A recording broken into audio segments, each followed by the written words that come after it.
The portrait hung in the parlor when I bought the farmhouse. 7 people staring at the camera with those serious, unsmiling expressions people had in the 1800s. A father, a mother, 3 children, and 2 others I assumed were extended family. But the 8th person, the one standing at the far right edge, looked exactly like me, not similar. Not kind of like me. Exactly me, same crooked nose I broke when I was 12. Same birthmark on my left cheek. Same widow's peak hairline. The realtor Marcus had laughed when I pointed it out. Funny coincidence, he'd said. Probably just a distant relative or something. But I traced my family tree back 6 generations. Nobody from my line had ever lived in this part of Vermont, let alone in this farmhouse built in 1873. The house had belonged to the Novak family until 1947, when they all disappeared. Just vanished one October night, leaving everything behind, including that portrait. I bought the place anyway. 23 acres, original hardwood floors, a price I couldn't refuse. The portrait was just a weird coincidence, I told myself. Nothing more. That was 6 weeks ago. Now I'm not so sure, because every morning when I look at that portrait, the figure that looks like me has moved. Just slightly. An inch to the left. A hand repositioned. I was looking in a different direction, and yesterday I noticed something new. The figure was holding something it hadn't been holding before. A key. I tried to convince myself I was imagining things. Stress from the move, maybe. The isolation of living alone in a farmhouse miles from the nearest town. But I'm not the type to imagine things. I'm a software engineer, logical, detail-oriented. I noticed patterns, and there was definitely a pattern. I started documenting it. Took photos of the portrait every morning at exactly 7:30, right after my coffee. I kept them in a folder on my laptop, dated and time-stamped. The changes were subtle, but undeniable. On Monday, the figure's left hand was by its side. Tuesday, it was raised slightly. Wednesday, it pointed toward the floor. I called my friend Sophia, who I'd known since college. She was into art history, had studied preservation techniques. Can oil paintings change over time? I asked her during our video call Thursday evening. Change how? Like, can the paint shift? Can images move? She laughed. No, that's not how it works. Why? I didn't tell her the truth. Just said I thought maybe the lighting was playing tricks on me. After we hung up, I sat in the parlor staring at the portrait until the sun went down and the room filled with shadows. The figure that looked like me seemed to be staring back. That night, I heard footsteps upstairs. Slow, deliberate, crossing from one end of the house to the other. I live alone. I searched the second floor with a baseball bat at 11:30 that night. Every room was empty. The floorboards were old, told myself. Houses settle. Wood expands and contracts. Perfectly normal explanations, but in the master bedroom, I found something that wasn't normal at all. Scratches on the inside of the closet door. Fresh ones, cutting through decades of old paint down to bare wood. They formed letters, crude but readable. Find a cellar. I'd explored the cellar when I first moved in. It was just a dirt floor storage space accessible through a trapdoor in the kitchen. Nothing remarkable. I put some boxes down there, Christmas decorations and old books. I didn't have room for upstairs, but I went down there anyway, climbing down the wooden ladder at midnight with my phone's flashlight cutting through the darkness. The cellar smelled like earth and mildew. My boxes sat against the far wall, undisturbed, but there was something else. A portion of the dirt floor looked different. Fresher. Like it had been dug up recently and hastily covered again. I got a shovel from the barn. It took me 45 minutes to dig down 3 feet. My hands blistered, my back ached, but I kept going. Then the shovel hit something solid. Not rock. Wood. I cleared away the remaining dirt with my hands and found a wooden box, maybe 2 feet long and a foot wide. No lock, just a simple latch green with age. Inside was another portrait, smaller than the one in the parlor, but painted in the same style. Same family. But this one showed only 7 people. The 8th figure, the one who looked like me, was missing. I brought the portrait upstairs and set it next to the original. In the dim kitchen light, I compared them side by side. The composition was identical except for that missing 8th figure. Same poses, same serious expressions, same background. But where the me figure should have been, there was just empty space, like someone had been carefully painted out or never existed in the first place. I made coffee even though it was almost 2 in the morning. My hand shook as I poured. This was impossible. Portraits didn't change. People didn't appear and disappear from old paintings. There had to be a rational explanation. Maybe someone was messing with me. A sick joke by the previous owner, or no. The farmhouse had been empty for 7 months before I bought it. Marcus had shown me the listing history. No one had lived here since the last tenant moved out, and that tenant had been an elderly woman named Petra who'd lasted exactly 3 weeks before breaking her lease. I should have asked why she left. My phone rang, making me jump so badly I spilled coffee across the table. Unknown number. I let it ring 4 times before answering. Hello? Static. Then a voice distant and hollow. You found the second portrait. Who is this? You shouldn't have dug it up. The Novaks buried it for a reason. The connection crackled. How many days has it been since you moved in? 6 weeks. Who? You have less time than you think. The portrait isn't showing you the past. It's showing you the future. The line went dead. I didn't sleep that night. Just sat at the kitchen table watching both portraits as dawn slowly filled the room with gray light. At exactly 7:30, my usual time, I checked the main portrait again. The figure had moved again. Now it stood apart from the family group, separated by a clear gap. And it was pointing directly at the second portrait I dug up from the cellar. I needed answers. I spent the morning researching the Novak family, diving deeper than I had during the initial house search. The county records office had digitized most of their archives, and I found property deeds, birth certificates, death certificates. The family consisted of Dmitry Novak and his wife Elena, their 3 children, Roman, Natasha, and young Anton, plus Elena's brother Victor and her mother Ingrid. 7 people total. They lived in the farmhouse from 1873 until 1947 when they disappeared. But here's what made my blood run cold. The sheriff's report from 1947 mentioned finding a portrait in the cellar, buried under 3 feet of dirt. The report described it as disturbing and evidence of possible occult activity. It had been removed and stored as evidence, then later transferred to the County Historical Society. I called the Historical Society. A cheerful woman named Margot answered. The Novak portrait, she said when I asked. Oh, we don't have that anymore. It was stolen in 1992. Never recovered. What did it show? According to the records, it was identical to the family portrait that remained in the house, except it had an extra figure. An 8th person who didn't match any known family members. My mouth went dry. What happened to the 8th person? Well, that's the strange part.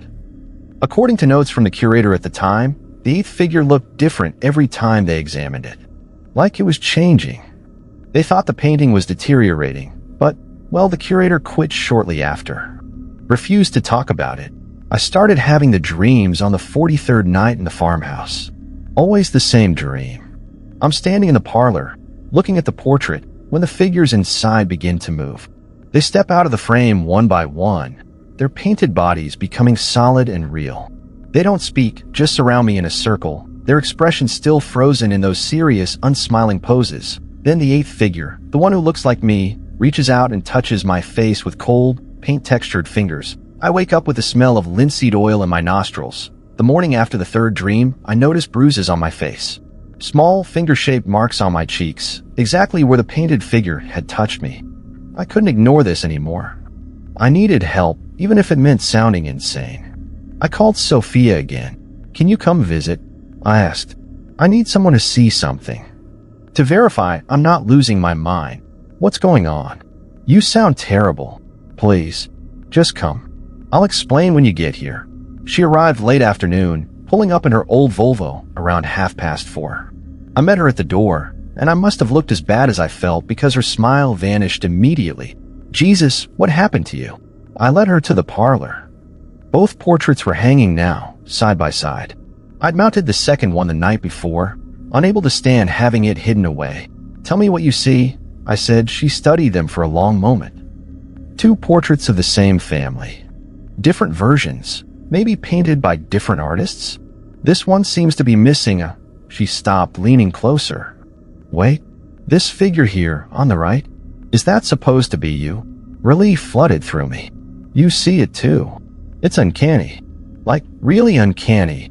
She pulled out her phone and snapped a picture. Where did you get these? I told her everything. The portrait in the house when I bought it. The changes I'd noticed. The buried second portrait. The phone call. The dreams. As I spoke, I watched her expression shift from concern to disbelief to something that looked like fear. "Show me the photos you took," she said quietly. "The ones documenting the changes." I pulled out my laptop and opened the folder. 37 photos, dated and time-stamped. We went through them in order. The figure's progression was unmistakable.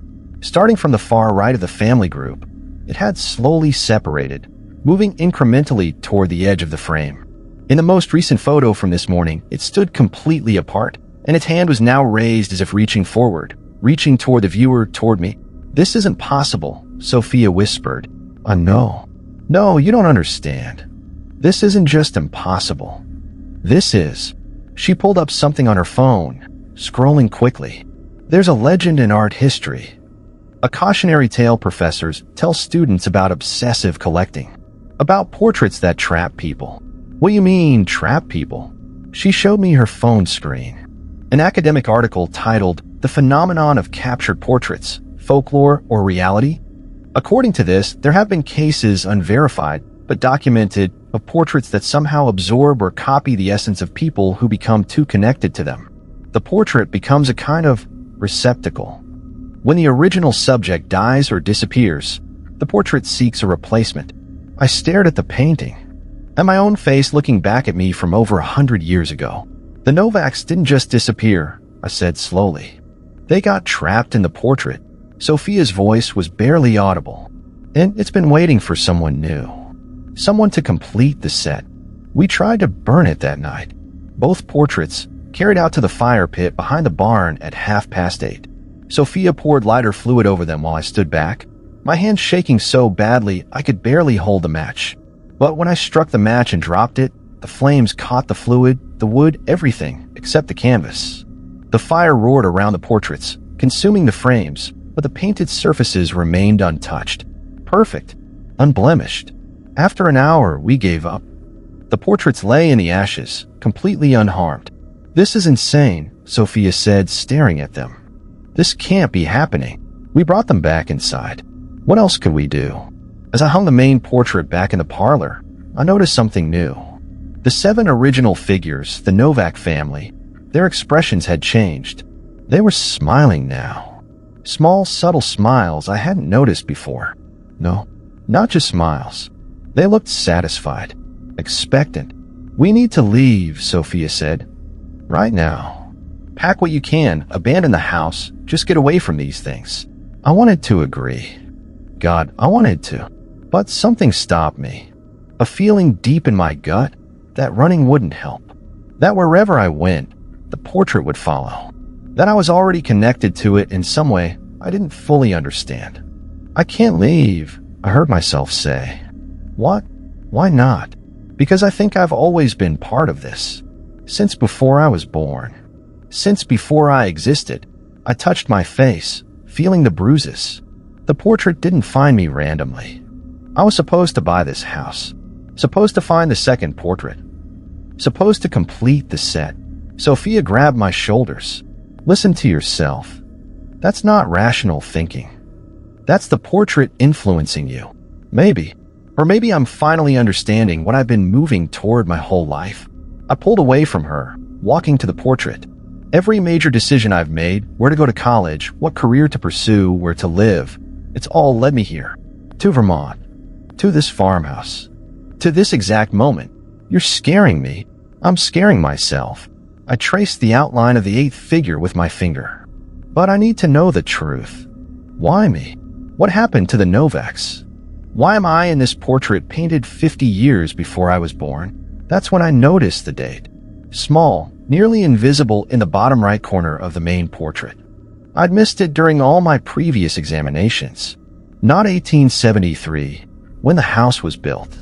1876. 3 years later. 3 years after the Novaks moved in. "Sophia," I said quietly, "how long do you think someone would need to live in this house before they became part of the portrait?" She was silent for a long moment. Then, "You've been here 6 weeks. 6 weeks, I repeated. The Novaks were here 3 years before this was painted. But Petra, the last tenant, only lasted 3 weeks before she broke her lease. What if she felt it starting to happen? What if she got out just in time? Then you need to do the same. No, tonight. But I knew it was already too late. Because when I looked back at the portrait, the eighth figure, my figure, was no longer reaching forward. It was waving goodbye. Sophia left the next morning. I didn't try to stop her. What could I say? Stay and watch me disappear into a painting. She promised to call the police to get help to do something. But we both knew nothing would help. Not with this. After she drove away, I sat in the parlor and really studied the portrait for the first time. Not just my figure, but all of them. The Novak family. I've been so focused on my own appearance that I hadn't paid attention to theirs. But now I saw it. The subtle wrongness in their expressions. They weren't just posing for a portrait. They were trapped, frozen in a single moment, forced to smile for eternity. And the eighth figure, me, wasn't joining them willingly. I was being pulled in. I spent the day researching everything I could find about the artist who'd painted the portraits. It took hours of digging through historical records, but I finally found a name, Klaus Richter, a traveling portrait painter who'd worked throughout New England in the late 1800s. According to newspaper archives, Richter had disappeared in 1876, shortly after completing his last known commission, the Novak family portrait. I found one other interesting detail. 3 other families had commissioned portraits from Richter before he vanished. All 3 families had subsequently disappeared under mysterious circumstances. And all 3 families had reported strange occurrences before their disappearances. Portraits that seemed to change, figures that moved, dreams of being pulled into painted worlds. Richter hadn't just been painting portraits.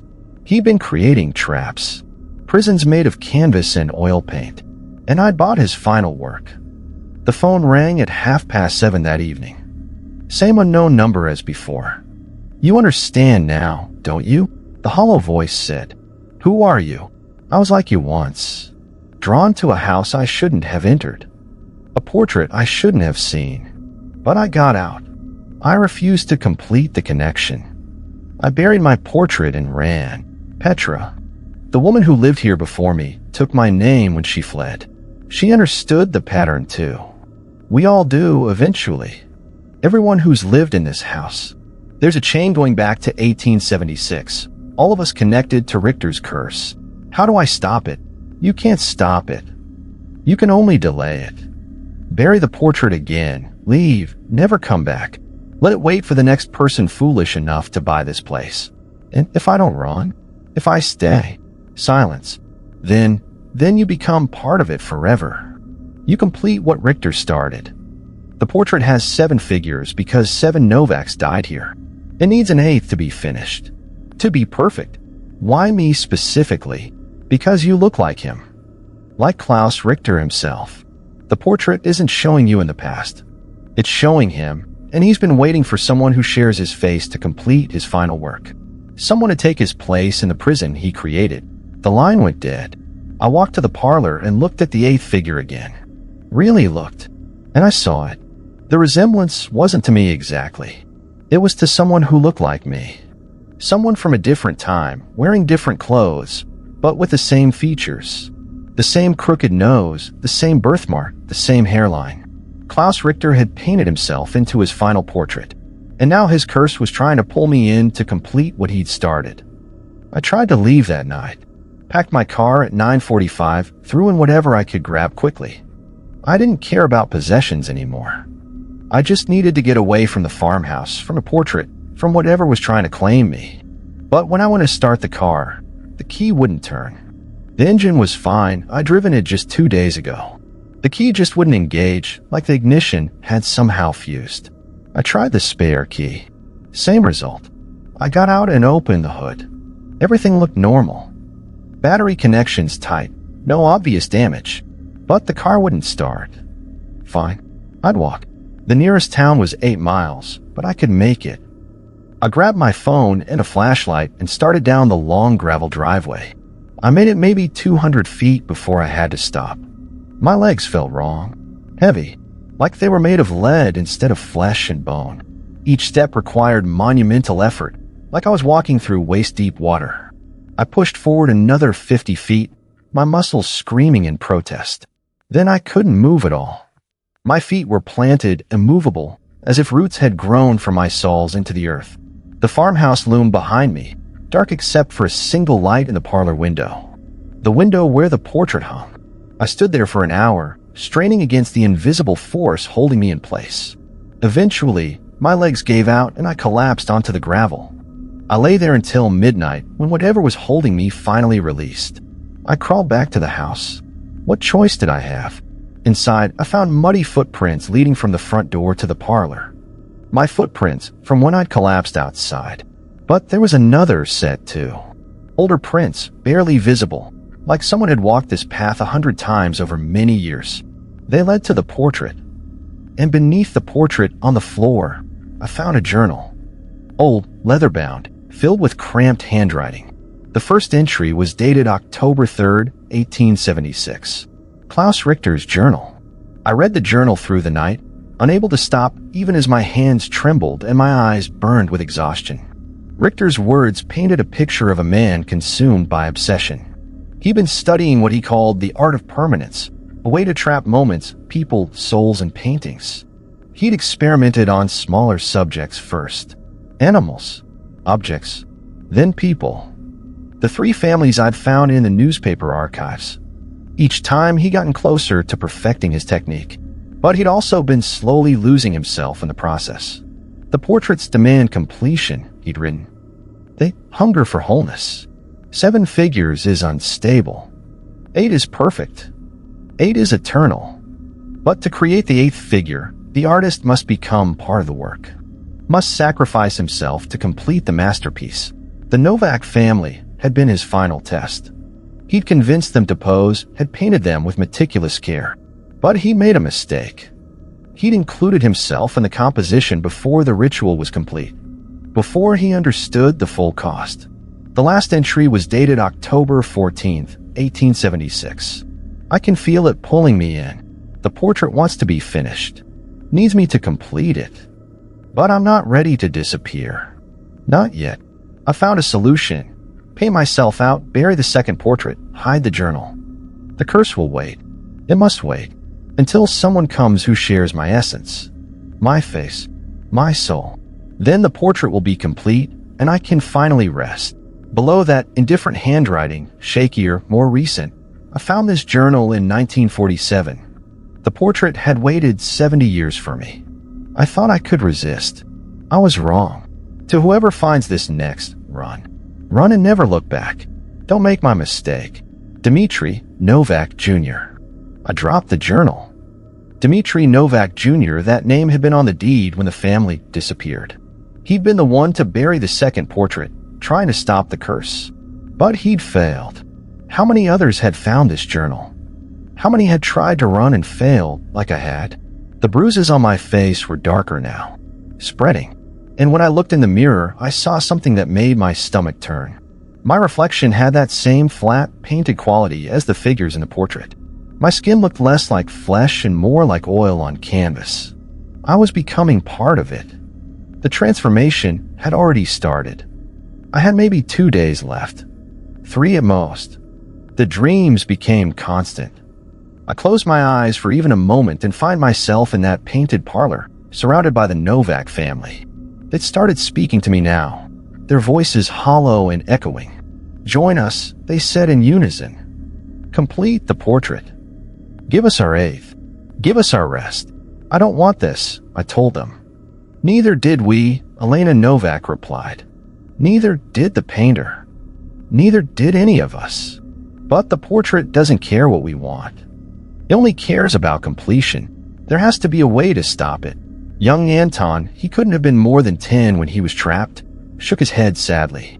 The only way to stop it is to finish it. Once we're complete, once we have our 8th, the portrait will be satisfied. The house will be free. The curse will end, and I'll be trapped forever. Yes, I woke up on the parlor floor at 4 in the morning, covered in sweat. The portrait loomed above me, and I could swear all 7 figures were looking down at me now, their painted eyes somehow tracking my movement.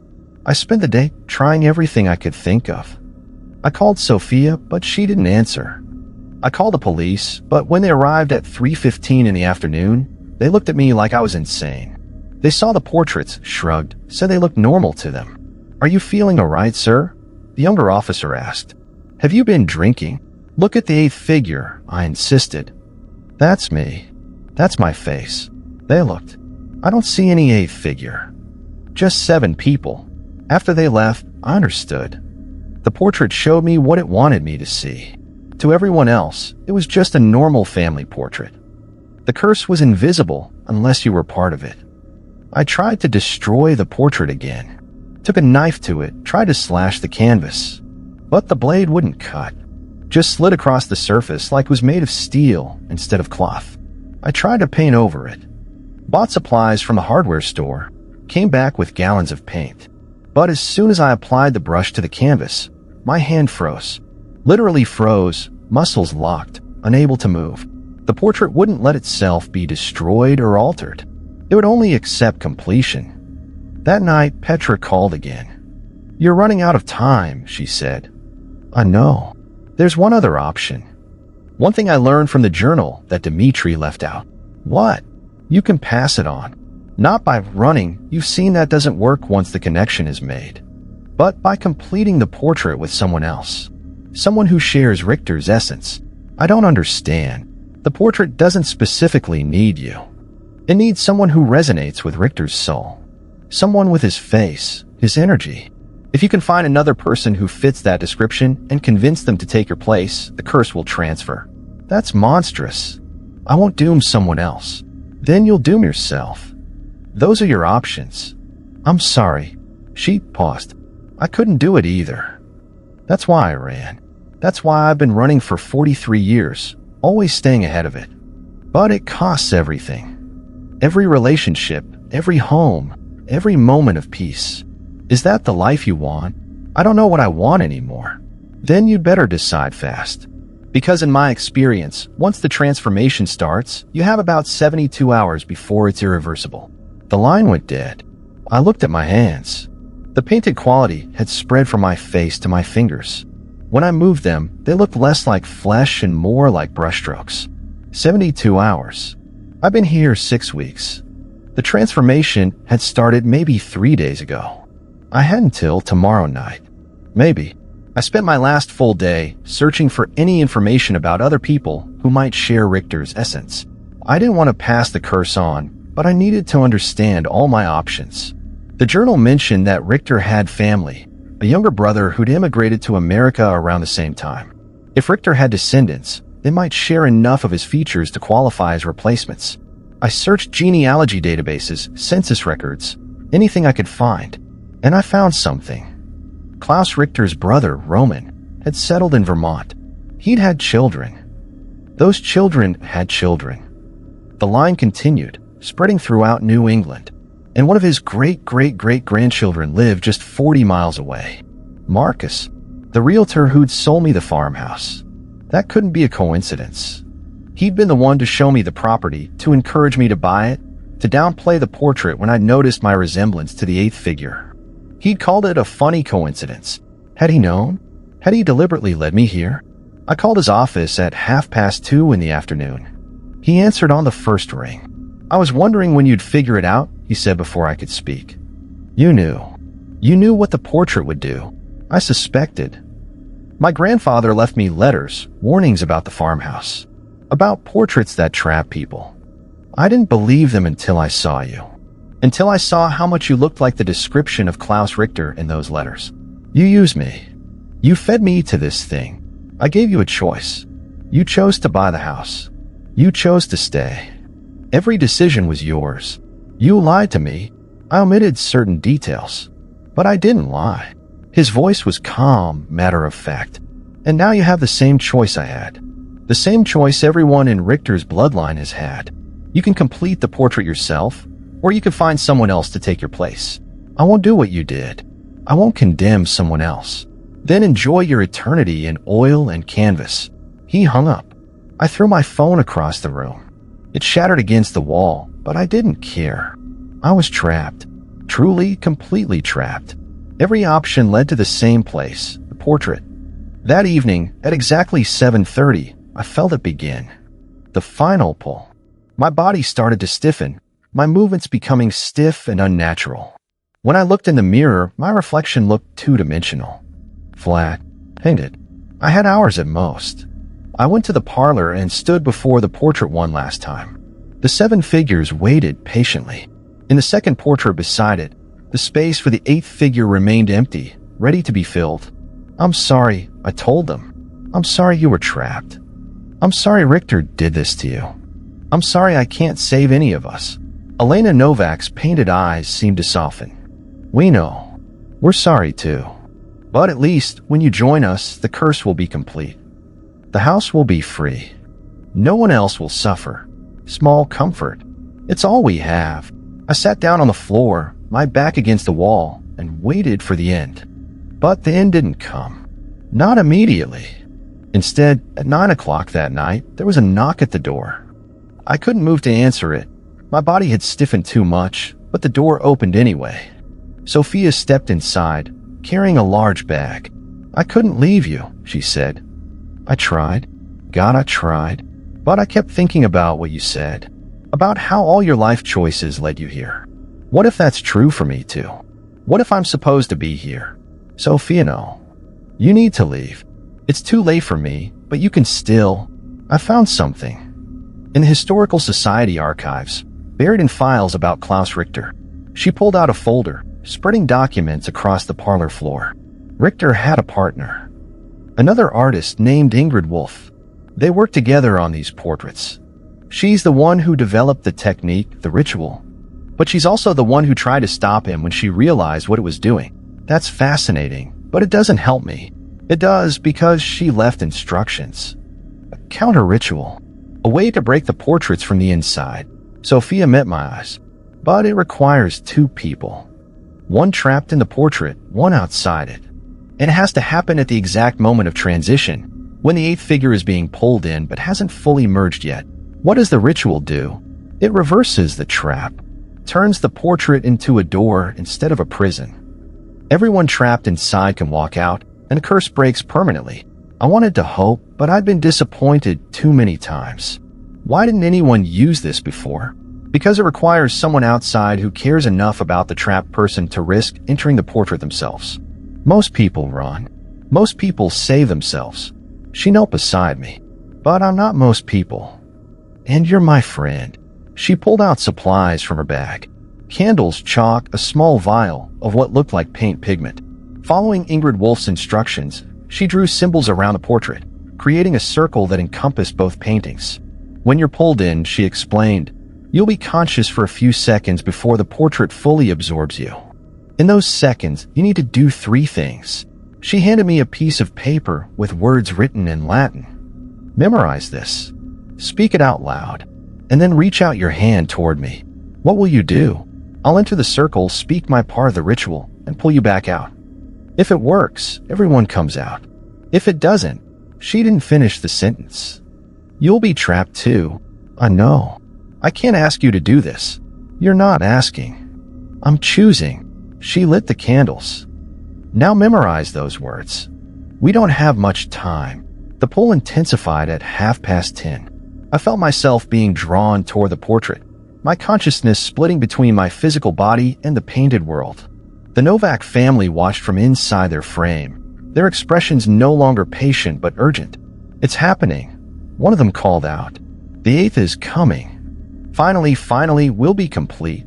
I tried to speak the Latin words Sophia had taught me, but my mouth wouldn't move. My body was already more paint than flesh, locked in position. I could feel Richter's essence trying to merge with mine, his memories flooding into my consciousness, his obsession, his madness, his desperate need to create something eternal. Sophia stood outside the circle, her own words ready. The candles flickered in a wind that came from nowhere. Then I was inside the portrait. Fully. Completely. The world of oil and canvas surrounded me, flat and airless. The Novak family stood nearby, solid now 3-dimensional. We existed in a space between reality and art, a prison constructed from pigment and obsession. Welcome, Dmitry Novaks said.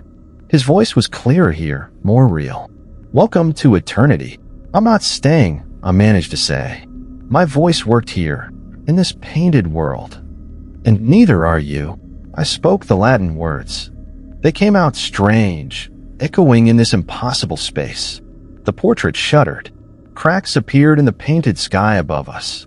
Sophia began her part of the ritual outside. I could hear her voice, distant but determined.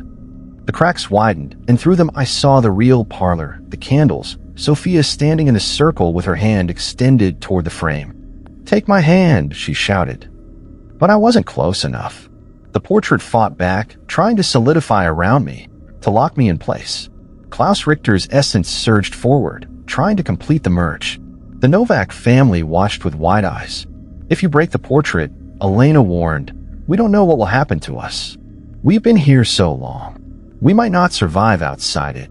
"Then let's find out together," I said. I fought toward the edge of the frame, toward where Sophia's hand reached through the crack in reality. The portrait resisted, pulling me back, showing me visions of eternity. "I could stay here," it whispered. "I could be immortal. Perfect. Preserved forever." "I don't want perfection," I growled. "I want life." My fingers touched Sophia's. The world exploded. I woke up on the parlor floor, surrounded by broken glass and splintered wood. The portraits had shattered, their frames destroyed, their canvases torn and scattered. Sophia lay nearby, unconscious but breathing. And around us, solid and real and gasping for air, were 7 people. The Novak family. Freed. Alive. After 147 years trapped in oil and canvas. Dmitry Novak looked at his hands in wonder. "We're out. We're actually out." They didn't stay long. How could they? The world had moved on without them. Everything they'd known was gone. But before they left, before they scattered to try to build new lives in a time they didn't understand, Elena took my hand. "Thank you," she whispered. "Thank you for being braver than we were. For not just accepting the curse." They walked out into the night, a family displaced by more than a century, and I never saw them again. Sophia and I sold the farmhouse 3 months later. We didn't keep the portraits, what was left of them anyway. We burned the scraps, scattered the ashes, destroyed every trace of Klaus Richter's final work. The journal we donated to the Historical Society, along with all our research. Let someone else figure out what to do with it. Let someone else warn the next generation about portraits that hunger for completion. I still see my reflection sometimes and wonder if some small part of Richter's essence stayed with me. If some fragment of that painted world lurks in my features. But I'm learning to live with the uncertainty. To accept that some questions don't have answers. Sophia and I stay in touch. We don't talk about what happened much. But sometimes late at night she'll text me, "Still real," and I'll text back, "Still real." Because that's all we can do. Keep checking. Keep confirming. Keep making sure we're still flesh and blood and breath, and not paint and canvas in eternal stillness. The farmhouse was torn down last year. New owners, no connection to the past. They're building something modern, something without history. I hope it stays that way. I hope the curse is truly broken. But sometimes when I close my eyes, I can still see it. The parlor. The portrait. The 8th figure with my face, forever reaching toward a world it can never quite touch. And I wake up checking my hands, making sure they're still flesh. Just to be certain. Just to be safe. Just to be real.